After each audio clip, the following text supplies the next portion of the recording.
కాల సమయంలో ప్రభువా నీ బిడ్డలుగా మేము సమకూర్చబడి దేవాన్ని వాక్యం వినుటకు నా తండ్రి అయా మేము ఏడ్చి ఉండగా ప్రభువా నీ దాసును మరుగుపరుచుకొని మాతో మాట్లాడండి. దేవా ఇదిగో నా తండ్రి ఇంతవరకు మా స్వరములో ఇప్పి నిన్ను మహిమపరిచాము. అది ప్రాముఖ్యమైనటువంటి సమయంలోకి వచ్చి ఉన్నాము. అది ఏదనగా నేరుగా నీవే మాతో మాట్లాడే సమయమైనది ప్రభువా. మేమందరం ఉన్న ప్రయోజనం లేదు కానీ దేవా నీవే మా మధ్యలోనికి రండి ప్రభువా. అయా నీ వాక్యాన్ని నీవే మాకు బయలుపరచండి ప్రభువా. ఓ నిత్య జీవపు ఆహారమును వడ్డించండి ప్రభువా. నిజముగా నా తండ్రి ఓ దేవా ఆహారము తిన్నవాడు నా తండ్రి ఎన్నటికీ ఆకలి కొనడని నువ్వు తెలియపరిచిన దేవుడు ప్రభువా. దేవా ఈ రాత్రి కాల సమయంలో ప్రభువా నీవే మాతో మాట్లాడమని అడుగుతున్నాం ప్రభువా. హల్లెలూయా. స్తోత్రములు స్తోత్రములు స్తోత్రములు స్తోత్రములు స్తోత్రములు. నీ వాక్యమే నన్ను బ్రతికించెను, బాధలలో నెమ్మదినిచ్చెను. నీ వాక్యమే నన్ను బ్రతికించెను, బాధలలో నెమ్మదినిచ్చెను. కృపాశక్తి దయాశక్తి సంపూర్ణుడా వాక్యమై ఉన్న యేసు స్తోత్రములయ్యా. కృపాశక్తి దయాశక్తి సంపూర్ణుడా వాక్యమై ఉన్న యేసు స్తోత్రములయ్యా. ఈ వాక్యమే నన్ను బ్రతికించెను, బాధలలో నెమ్మదినిచ్చెను. భూమి నుండి లేవనెత్తెను, సమతల మగు భూమిపై నన్ను నిలిపెను. దిగటగల భూమి నుండి లేవనెత్తెను, సమతల మగు భూమిపై నన్ను నిలిపెను.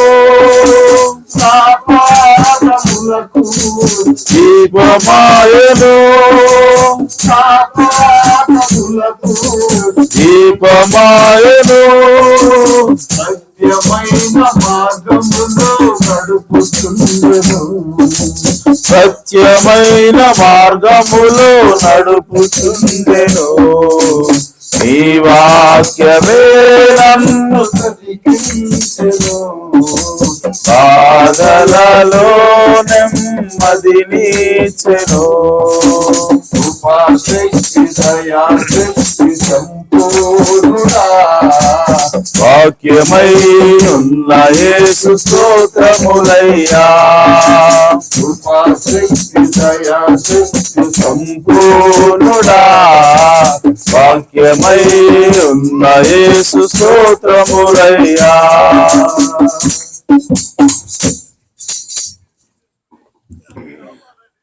దేవునికి స్తోత్రం. హల్లెలూయా.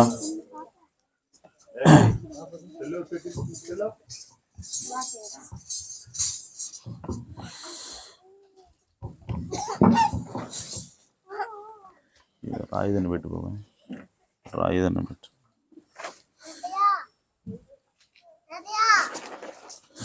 మంచిది. మనం అందరం అలాగే నిలబడి ఉండగా పరిశుద్ధ గ్రంథం నుంచి వాక్యం చదువుకుందాం.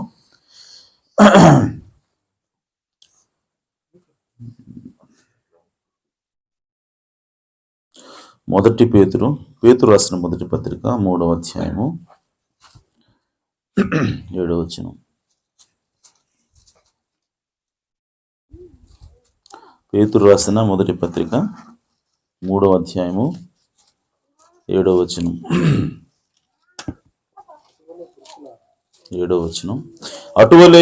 అటువలనే పురుషులారా, జీవమును కృపావరములో మీ భార్యలు మీతో పాలివారై ఉన్నారని ఎరిగి ఎక్కువ బలహీనమైన ఘటమని భార్యను సన్మానించి మీ ప్రార్థనలకు అభ్యంతరం కలగకుండానట్లు జ్ఞానము చొప్పున వారితో కాపురము చేయుడి.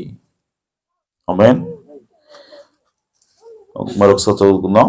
అటువలనే పురుషులారా, జీవమును కృపావరములో మీ భార్యలు మీతో పారివారు ఉన్నారని ఎరిగి ఎక్కువ బలహీనమైన ఘటమని భార్యను సన్మానించి మీ ప్రార్థనలకు అభ్యంతరం కలగకుండానట్లు జ్ఞానం చొప్పున వారితో కాపురం చేయుడి.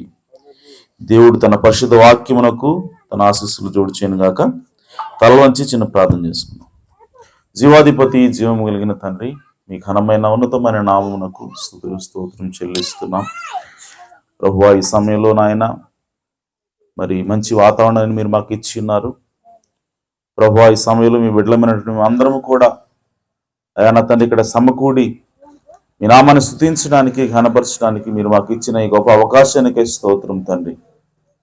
ఈ సమయంలో మీరే రంగం మీదకు రండి. ఇక్కడ నిలబడిన నేను కేవలం నిమిత్త మాత్రుని, అల్పుణ్ణి ప్రభువా. అయా నా తండ్రి, అయోగ్యుని నాయన, నన్ను మరుగు చేసుకుని మీరే మా అందరితో మాట్లాడమని, మమ్మల్ని ఆశీర్వదించమని, మీ కృప మాకు తోడుగా ఉంచమని, ఇంకా మీకు దగ్గరగా జీవించే భాగ్యాన్ని దయచేయమని మా ప్రభును రక్షకుడు నాయన యేసుక్రీస్తు నామములో ప్రార్థించడి వేడుకుంటున్నాను పరమ తండ్రి. ఆమేన్, ఆమేన్. దయచేసి కూర్చోవచ్చు.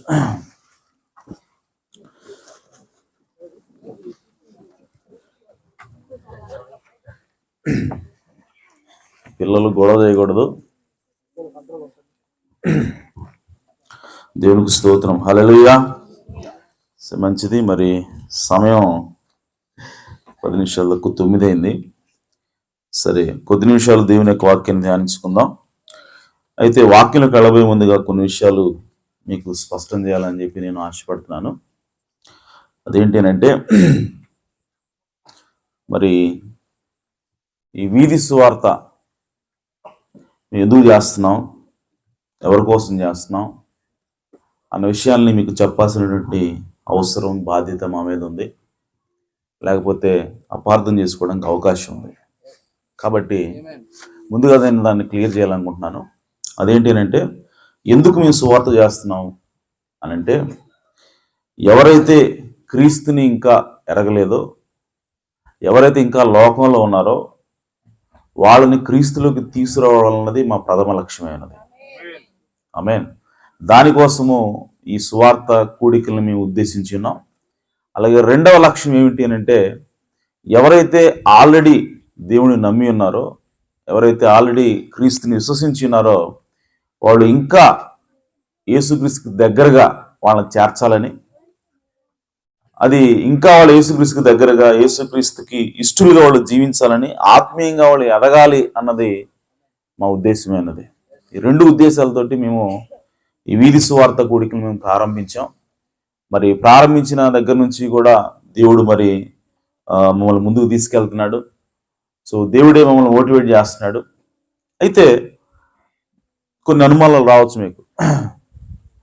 క్రైస్తవుల మధ్యలో ఎందుకు పెట్టాలి, ఆల్రెడీ క్రీస్తుని నమ్ముకున్న వాళ్ళ మధ్యలో ఎందుకు పెట్టాలి అని చెప్పి. అయితే మేము కేవలం క్రీస్తు నమ్ముకున్న వాళ్ళ మధ్యలోనే పెట్టాలని మా ఆలోచన లేదు. మా ఉద్దేశం చింతపల్లి గ్రామం అంతా చెప్పాలన్నది. సో మొట్టమొదటిగా ఎక్కడ ప్రారంభించాలి అంటే, ఆల్రెడీ క్రీస్తుని ఎరిగిన వారి దగ్గర నుంచి మేము ప్రారంభించాం. ఆ తర్వాత అన్యుల దగ్గర కూడా మేము వెళ్ళాలనేది మా ప్రణాళిక అయినది. సో ఆల్రెడీ అక్కడ దాకా వెళ్ళాం, బోర్డర్ దగ్గరికి. సో ఆ తర్వాత మేము నెక్స్ట్ స్టెప్ అక్కడికి వెళ్తాం. ఓకే.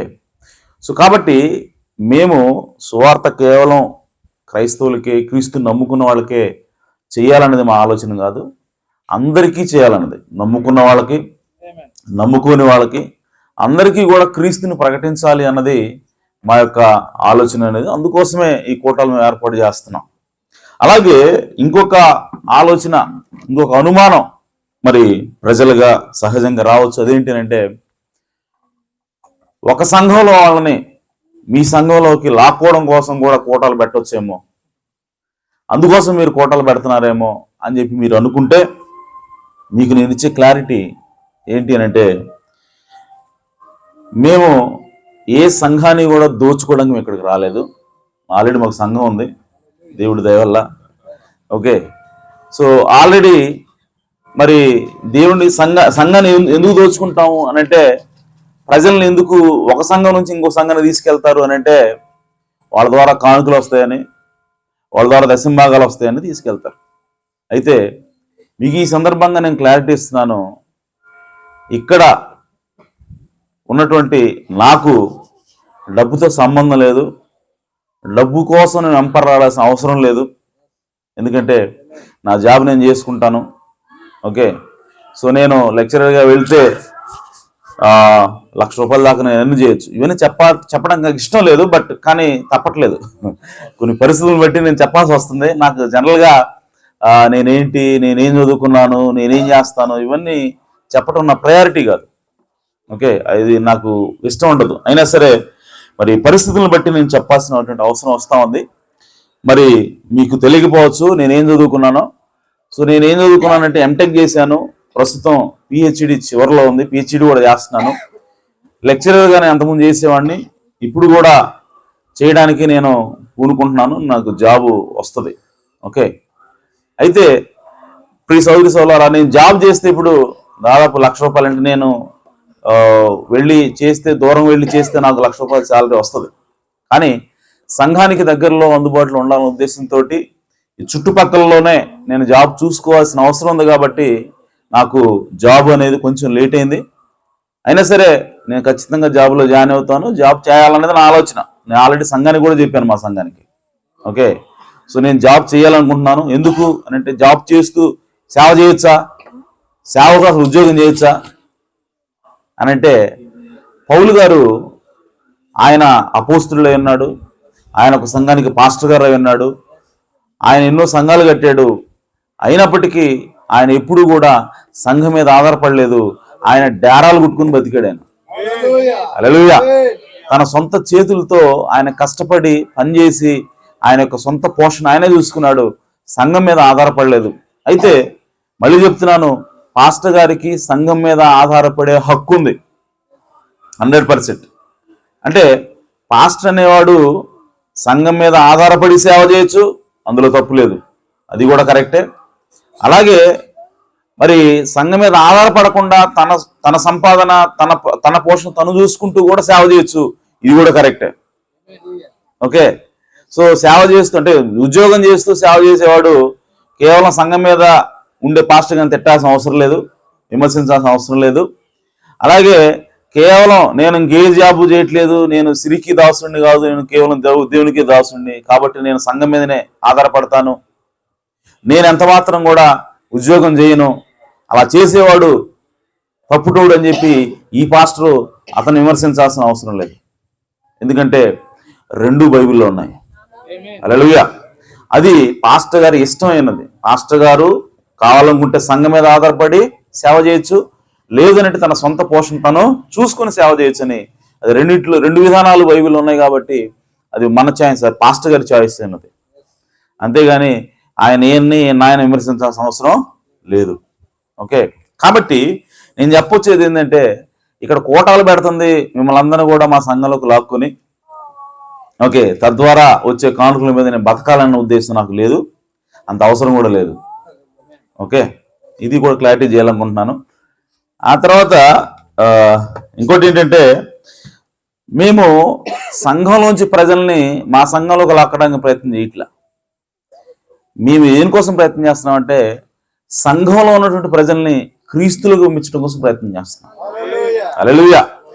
మీరు సంఘంలో మాత్రమే ఉంటే, మీరు సంఘానికి వెళ్ళే క్రైస్తవులు మాత్రమే అయితే, క్రీస్తులకు వెళ్లకుండా కేవలం సంఘంలోకి వెళ్ళే వాళ్ళు అయితే మీరు ఎత్తపడరు, మీరు పరలోకం పోరు. ఇది గుర్తుపెట్టుకోండి. మీరు ఎంతకాలం చర్చికి పోయినా క్రీస్తులోకి గనక పోకపోతే, క్రీస్తులో గనక మీరు స్థానం సంపాదించకపోతే, క్రీస్తు శరీరంలో మీరు పాలిభాగం కాకపోతే, మీరు 20 సంవత్సరాల సంఘానికి పోయినా 100 సంవత్సరాల సంఘానికి పోయినా మీరు పరలోకం పోరు. క్రీస్తులోకి వెళ్ళిన వాళ్ళే పరలోకం పోతారు, క్రీస్తులో పాలిభాగం అయిన వాళ్ళే పరలోకం పోతారు. సో క్రీస్తులోకి పంపించడం కోసం ఈ కోటాలు ఏర్పాటు చేస్తాం. హల్లెలూయా. అంతేగాని ఒక సంఘం నుంచి ఇంకో సంఘానికి తీసుకెళ్ళడానికి కాదు, అవసరం లేదు. ఒకవేళ మీరు వచ్చినా అక్కడ ఖాళీ లేదు, ఎందుకంటే మా చిన్న సంఘం, కుర్చీలు సరిపోక మేమే కొంతమంది కింద కూర్చుంటున్నాం, కాబట్టి అది అవసరం లేదు. ఓకే, మేము దేనికోసం ప్రయత్నం చేస్తున్నామంటే, మిమ్మల్ని క్రీస్తులో నాటాలన్నదే మా ఉద్దేశమైనది. ఆమేన్. మీరు ఏ సంఘానికైనా వెళ్ళండి, మీరు ఇప్పుడు ఏ సంఘానికి వెళ్తున్నారో ఆ సంఘానికి వెళ్ళండి, కానీ క్రీస్తులో జీవించండి అని మాత్రం చెప్తున్నాం. హల్లెలూయా. ఎందుకనంటే క్రీస్తులోకి ఎలా ప్రవేశిస్తామండి, క్రీస్తులోకి ఎలా మనము క్రీస్తు శరీరంలో పాలిభాగస్తులు అవుతాం అని అంటే బైబిల్ ఏం చెప్తుందంటే ఒక్క ఆత్మ ద్వారా మనం క్రీస్తులోనికి బాప్తిసం పొందామనుంది. అంటే పరిశుద్ధ ఆత్మ బాప్తిసం పొందితేనే క్రీస్తులోకి మనం పాలిభాగస్తులైనట్లు లెక్క. పరిశుద్ధాత్మ బాప్తిసం ద్వారానే మనం క్రీస్తులో స్థానం సంపాదిస్తాం తప్ప నువ్వు చర్చిలోకి వచ్చి చర్చిలో ఒక సభ్యుడైనంత మాత్రాన నువ్వు క్రీస్తులో సభ్యుడు కాదు. ఆమేన్. కాబట్టి సంఘ సభ్యుడి నుంచి క్రీస్తు శరీరంలో సభ్యుడిగా మార్చాలన్నదే మా ప్రయత్నమైనది. ఆమేన్. అంతేగాని సంఘాలను దోచుకోవాలని ఇక్కడ ఎంత కూడా ఖాళీ చేసి మా సంఘాన్ని వేసే వెళ్ళాలన్న ఉద్దేశం మాకు ఎంత మాత్రం లేదు. ఓకే, అంత అవసరం కూడా లేదు. కాబట్టి ఇది గమనించండి. సో కాబట్టి మీరు ఎక్కడ ఏ సంఘంలో ఉన్నా ఆ సంఘంలోనే క్రీస్తు వాక్యం ప్రకారంగా మీరు భక్తి చేయండి. హల్లెలూయా. బైబిల్ ప్రకారంగా మీరు భక్తి చేయండి. బైబిల్కి బయట మీరు ఏదైనా సరే చేస్తే మీరు రక్షణ పొందరు, మీరు దేవుడు మిమ్మల్ని ఆశీర్వదించడు. కాబట్టి మీరు ఏది చేసినా సరే అది బైబిల్లో ఉందా లేదా పరిశీలన చేయండి అంతే. ఆమేన్. అది మాత్రమే మనకు ప్రామాణికమైనది. క్రైస్తవులకి ప్రామాణికం ఏంటంటే బైబిల్ మాత్రమే. సో బైబిల్లో ఉన్నది ఉన్నట్టుగానే చేయాలి తప్ప వేరే రకంగా చేసినప్పుడు దేవుడికి నీకు సంబంధం లేదు. కాబట్టి ప్రియ సోదరి సోదరా, మేము ఈ కూటాలని అందుకోసమే ఏర్పాటు చేస్తున్నాం. క్రీస్తులోకి మిమ్మల్ని నడిపించాలి, ఇంకా లోతైనటువంటి అనుభవంలోకి మిమ్మల్ని తీసుకెళ్లాలన్నది మా యొక్క ఆలోచన అయినది. కాబట్టి ఎవరి సంఘానికి వాళ్ళు వెళ్ళండి, కానీ క్రీస్తులో మాత్రము నడవండి. ఆమేన్. ఒకవేళ ఎవరైనా సరే అయ్యా మేము మీ సంఘానికి వస్తాం అని వాళ్ళకి ఇష్టమయ్యి మా సంఘానికి వస్తాం, మీ సంఘం మేము వెంటబడితే, ఓకే, నేను ఈరోజు చెప్తున్నా స్పష్టంగా, మీరు మీ పాస్టర్ గారిని అడిగి మీ పాస్టర్ గారికి చెప్పి అయ్యా ఈరోజు నుంచి ఈ సంఘంలో నేను సభ్యుని కాదు, సో పలానా సంఘానికి వెళ్తున్నాను అని చెప్పి రావాలా. అలాగే మా సంఘానికి కూడా అదే రూలు, గుర్తుపెట్టుకోండి. మా సంఘానికైనా ఏ సంఘానికైనా అదే రూలు. పాస్టర్ గారికి చెప్పి ఇక నుంచి నేను ఈ సంఘంలో కొనసాగట్లేదు, నేను పలానా సంఘంలోకి వెళ్తున్నాను అని చెప్పి అక్కడికి వెళ్ళటం నాకు ఇష్టమైంది కాబట్టి నేను వెళ్తున్నాను అని చెప్పి ఎవరైనా సరే వెళ్ళొచ్చు. ఎందుకంటే యేసు ప్రభు ఈ భూమి మీద ఉన్నప్పుడు 70 మంది శిష్యులు ఆయన చెప్పినటువంటి వాక్యాన్ని బట్టి అభ్యంతరపడ్డారు. ఆయన ఏమన్నాడంటే, నా శరీరం తిని నా రక్తం తాగిన వాడే నిత్య జీవం గలవాడు, వాడు అంత్యదినాన్ని లేపుతానని చెప్పి ఆయన అంటే 70 మంది శిష్యులు అంటే ఆల్రెడీ ఆయన చర్చిలో సభ్యులు వాళ్ళు ఆ మాట వాళ్ళకి అర్థం కాలేదు, అభ్యంతరం అయిపోయింది.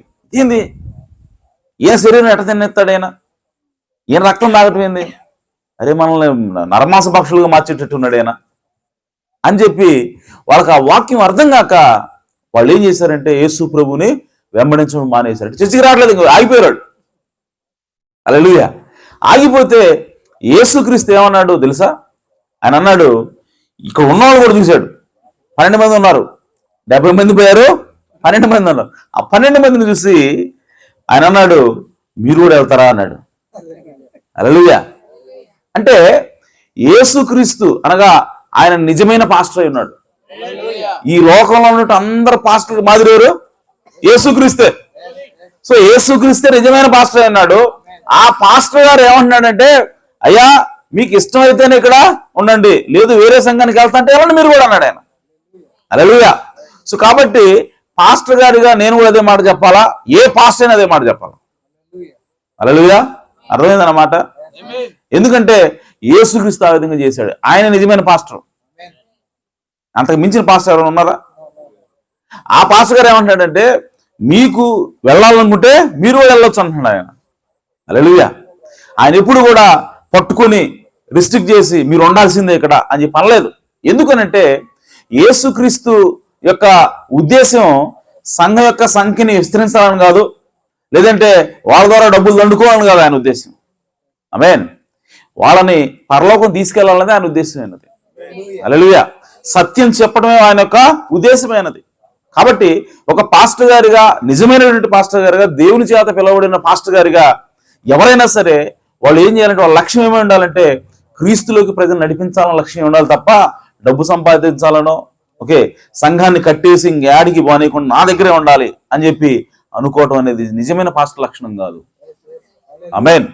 కాబట్టి నా సంఘానికైనా అదే రూలు, ఇంకో సంఘానికైనా అదే రూలు. ఒకవేళ ఏ సభ్యుడైనా సరే ఇక్కడ నాకు కొనసాగడం ఇష్టం లేదు అని చెప్పంటే వాళ్ళ స్వేచ్ఛకి వాళ్ళని వదిలేయాలి. ఈ గడియ ప్రవక్త కూడా అదే చెప్పాడు. ఆమేన్.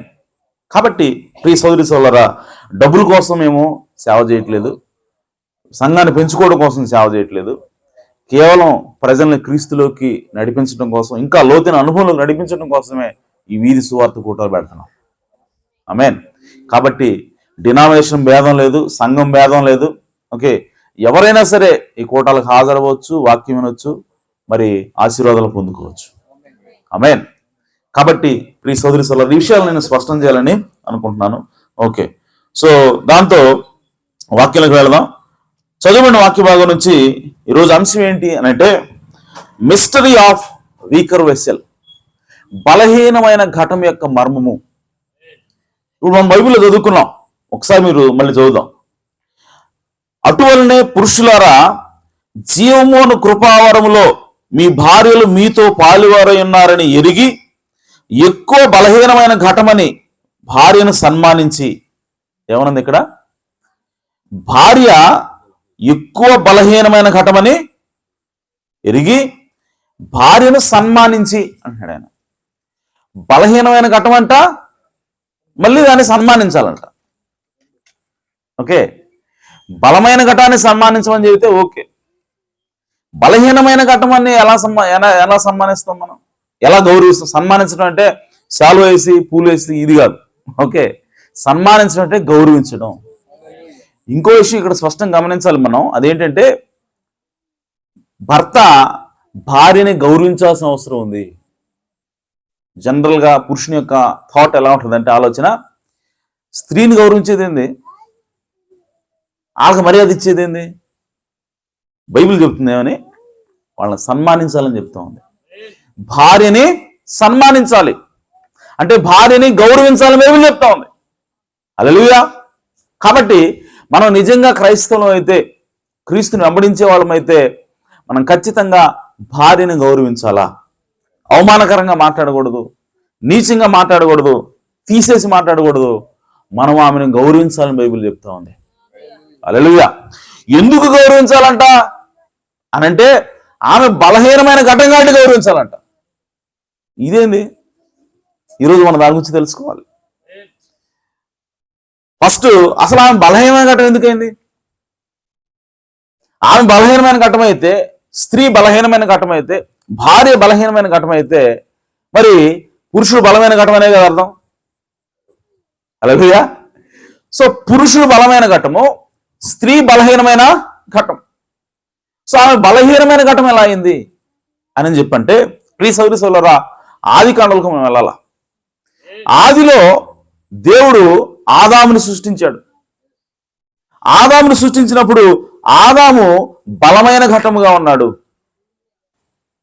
సో ఎప్పుడైతే ఆదాము దేవుడు సృష్టించాడో, ఆ ఆదాములో ఉన్నటువంటి స్త్రీ ఆత్మని, స్త్రీ యొక్క స్వభావాన్ని దేవుడు తీసి అవ్వ అనేటువంటి ఒక శరీరాన్ని తయారు చేశాడు. దేవుడు ఎలా తయారు చేశాడు స్త్రీని అనంటే, ఆదాము చేసినట్టుగా చేయలా. ఆమేన్. ఒక జంతువుని చేసినట్టుగా చేయలా, ఒక పక్షిని చేసినట్టుగా చేయలా. అవ్వని చూడండి, బైబిల్లో మీరు జంతువులను దేవుడు సృష్టించాడు, పక్షులను దేవుడు సృష్టించాడు, వీటన్నింటిని కూడా ఎక్కడ సృష్టించాడు? దేవుడు భూమిలో నుంచి వస్తా ఉన్నాయి అవి. ఆమేన్. సో భూమిలో నుంచి అవి దేవుడు తీశాడు. అలాగే ఆదాము కూడా భూమి నుంచి తీశాడు. హల్లెలూయా. కానీ అవ్వ దగ్గరకు వచ్చేసరికి దేవుడు ఏం చేస్తా ఉన్నాడంటే, ఆల్రెడీ ఆదాముని భూమి నుంచి తీసిన తర్వాత ఇప్పుడు ఆదాము నుంచి అవ్వని తీస్తా ఉన్నాడు. హల్లెలూయా. అంటే ఆదాము ఉత్పత్తి అయితే అవ్వ ఉప ఉత్పత్తి అయింది. కాబట్టి ఇప్పుడు ఆమె బలహీనమైన ఘటమని బైబిల్ చెప్తా ఉంది. హల్లెలూయా. ఆమె డైరెక్ట్ గా భూమిలో నుంచి, అంటే మిగతా జంతువులు, మిగతా సృష్టి ఏ విధంగా వచ్చిందో ఆ మార్గంలో అవ్వను రాలా. అవ్వ డిఫరెంట్ మార్గంలో వచ్చింది. ఆల్రెడీ సృష్టిలో నుంచి సృష్టిని తీశాడు దేవుడు. ఆమేన్. ఇప్పుడు చూడండి, మీరు పాలు తోడేస్తే పెరుగు అవుతుంది. ఓకే, పెరుగులో నీళ్లు కలిపితే మజ్జిగ అవుతుంది. అంతేనా? ఇప్పుడు పెరుగు బలమా మజ్జిగ బలం అంటే ఏం చెప్తారు మీరు? పెరుగే బలమైంది. ఓకే, మజ్జిగ బలహీనమైంది, పలచగా ఉంటుంది. కాబట్టి పెరుగులో నుంచి మజ్జిగ వచ్చింది. కాబట్టి ఇప్పుడు మజ్జిగ ఏంటి? బలం తక్కువ దానిలో. ఓకే, దానిలోంచి ఇంకో దాన్ని తీసామనుకో మజ్జిగలో నుంచి, అది ఇంకా బలహీనమై ఉంటుంది. అలాగే ఆదామును దేవుడు సృష్టించిన తర్వాత ఆదాములో నుంచి అవ్వను తీశాడు కాబట్టి ఆమేన్, ఇప్పుడు అవ్వ బలహీనమైన ఘటమైంది. అందుకోసమే సాతానుడు వచ్చి మాట్లాడినప్పుడు, సర్పం ద్వారా సాతానుడు మాట్లాడుతున్నప్పుడు అవ్వ మోసపోయి మోసపరచబడి అపరాధంలో పడింది అని బైబిల్ చెప్తా ఉంది. హల్లెలూయా. ఆదాం అలా కాదు, ఆదాం మోసపరచబడలేదు, ఆదాం పాపం చేశాడు. కానీ ఎలా పాపం చేశాడు అని అంటే, మోసపోయి తెలియక పాపం చేయాలి ఆదాం. ఆదాము కావాలనే వెళ్ళాడు. ఆమేన్. ఎందుకు అంటే తన భార్య రక్షించడం కోసం వెళ్ళాడు ఆయన. తన భార్య ఆల్రెడీ పాపం చేసింది, తినొద్దన్న పండునే తిన్నది. ఇప్పుడు దేవుడు వస్తే అవ్వను దేవుడు చంపేస్తాడు. కాబట్టి ఇప్పుడు అవ్వని బ్రతికించాలి అని అంటే, ఇప్పుడు ఆదాం కూడా ఏం చేయాలంటే ఆ పండుని తినాల. తిని నేను కూడా పాపిగా మారితే అప్పుడు దేవుడు వచ్చి, ఆదామా నువ్వు నా కుమారుడు కాబట్టి నేను నిన్ను చంపను. సో కాబట్టి నన్ను బట్టి, నేను ఆయన కుమారుడిని కాబట్టి నన్ను బట్టి నా భార్యని దేవుడు రక్షిస్తాడు. కాబట్టి నేను కూడా వెళ్ళి పాపం చేస్తానని చెప్పి ఆదాము పాపం చేశాడు. ఆడుందండి బైబిల్లో? హల్లెలూయా.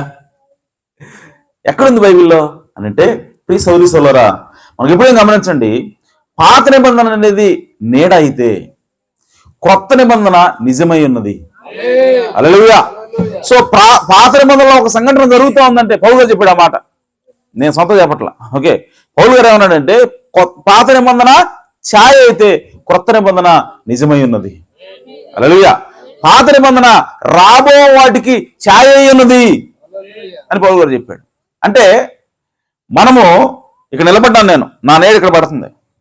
ఓకే, ఈ నీడ పాత నిబంధన, నేను నిజము. ఓకే, నేను కొత్త నిబంధన. హల్లెలూయా. సో ఇప్పుడు ఆదాము అంటే ఏదైనా తోటలో ఏం జరుగుతుందో నిజంగా ఒకటి జరగవలసి ఉన్నది. హల్లెలూయా. సో ఇప్పుడు అవ్వ పడిపోయింది పాపంలో. ఇప్పుడు తన భర్త కూడా ఏం చేస్తున్నాడు? ఆయన కూడా పాపంలో పడిపోయాడు. ఎందుకనంటే భార్యను రక్షించడం కోసం. అలాగే ప్రియ సోదరి సోదరులారా, యేసుక్రీస్తు కూడా ఈ భూమి మీద ఎందుకు వచ్చాడు అని అంటే, పాపంలో పడినటువంటి తన బిడ్డల్ని, పాపంలో పడినటువంటి తన భార్యని, తన వధువుని రక్షించడం కోసం ఈ భూమి మీదకి వచ్చాడు ఆయన. హల్లెలూయా. వచ్చి ఆయన ఏం చేశాడంటే కల్వరి శిలువలో పాపిగా మారాడు ఆయన. మీకు తెలుసా యేసుక్రీస్తు పాపిగా మారాడు అన్న విషయం తెలుసా? ఎంతమంది తెలుసు? యేసుక్రీస్తు ఏందండి పాపిగా మారటం ఏంది?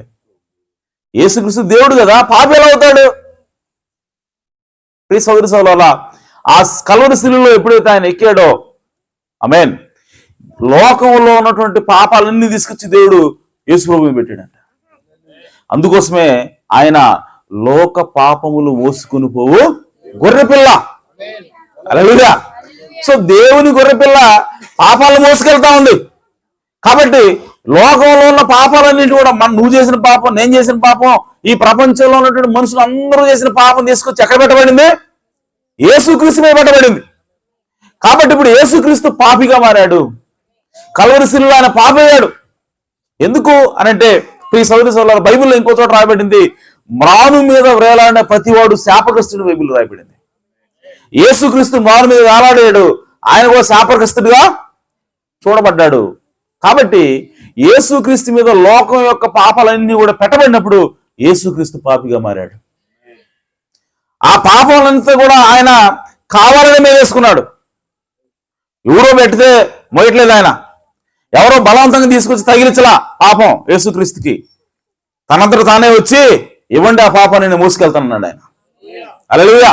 ఎందుకనంటే తన వధువుని రక్షించడం కోసం, తన బిడ్డలు రక్షించడం కోసం.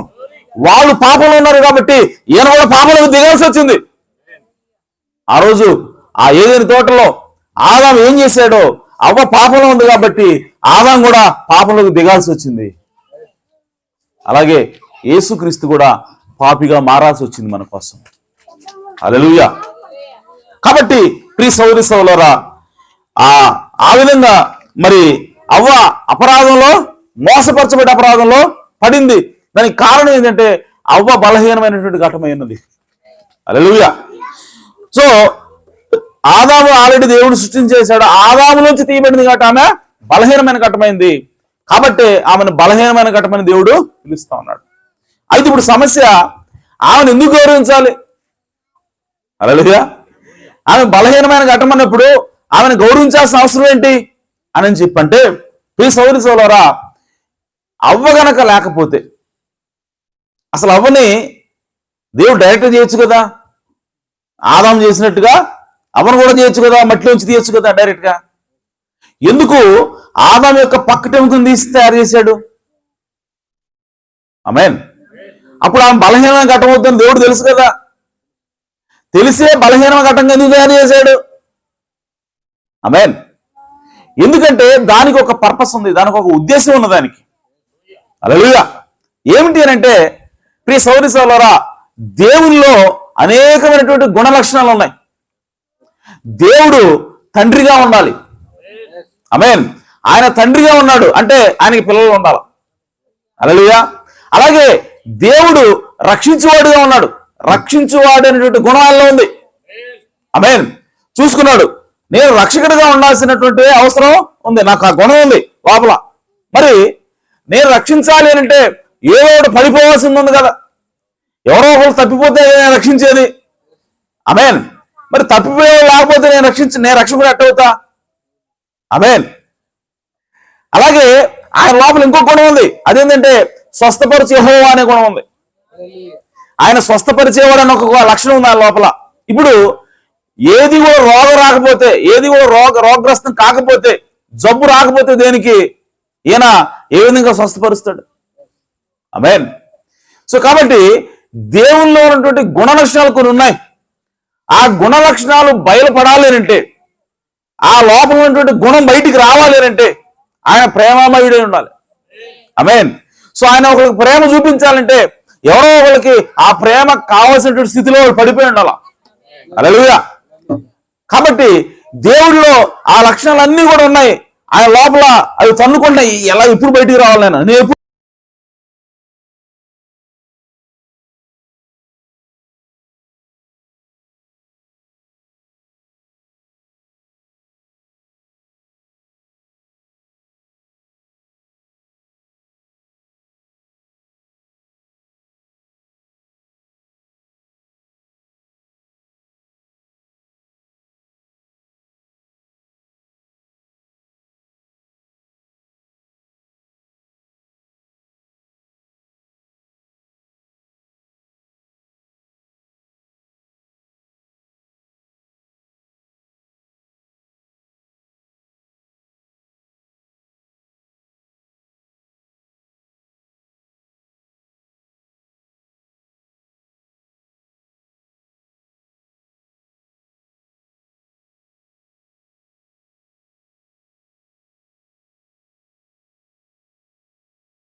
కల్వరి వృక్షముపైనే నా